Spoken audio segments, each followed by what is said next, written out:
moved down to the asparagus bed, and we've got some asparagus growing in here.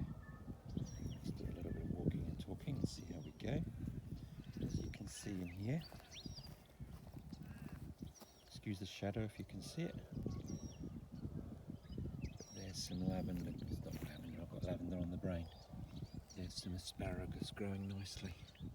One big spear and a few smaller spears. And I've got a few others in here as well. There's one other plant there growing. And there are actually a few more plants in here growing, but I think I've replanted them because I had to dig this whole bed out. It's one of the things I wanted to talk to you about. I had to dig a lot, in fact all of this stuff that you're seeing. I had to dig out kikuyu. So there's an asparagus there, growing nicely, and one on the side there. So what I had to do was pretty much across all of this vegetable bed, all the way around, is dig up the kikuyu. And the kikuyu is still there on this, all this grass you can see here is kike. I don't know if I'm going to dig that bit out yet, maybe next year. But at the moment, I've dug quite a lot of other areas out. It takes 2 or 3 goes to get rid of it all.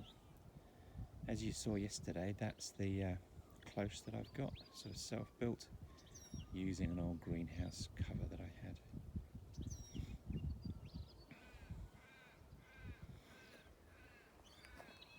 Just panning round. In fact, what we'll do is we'll just walk over again, just trying to figure out how to walk and talk at the same time without creating too much sway and too much problems seasickness wise. I certainly got myself seasick watching my first video in the first few seconds. And this section here, yes, it is an old washing line, but I'm actually using the washing line, or going to be using the washing line, as a support for berries. And you saw in the earlier that there were berries, had a long line of berries. This is another berry bed. I do whirl with berries. And yes, that's a television aerial that I'm reusing, again to support the berry strands as they come up. But although there's a bit of grass going on in there, it looks a bit weedy, it is a bit weedy. There's a lot of berries in here, probably another 40 or so berry plants, various different types. These ones down here that you can see, they're blackberries that I've dug up from another part of the garden and brought over to this area here. So I've got quite a focused berry area here. Doesn't look much at the moment, but I'll tell you in summer this is going to go off. And I've got quite a few berries going up that fence post line down there.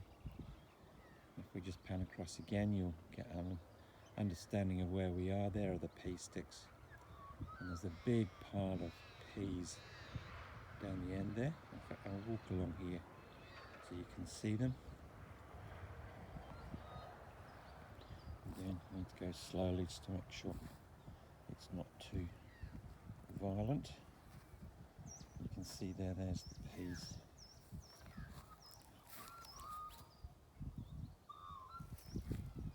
But I think they're going to do pretty well. The only problem with what I've done here, although the peas are going to do well, I'm not quite so sure what's going to do well behind there. I'm actually planning to put beans there. You can see some beans hiding behind the sticks there. They're in a pot. We're putting some dwarf beans there. And then the idea is over there I'm going to be putting a few more sweet corn. So that's a sweet corn bed there.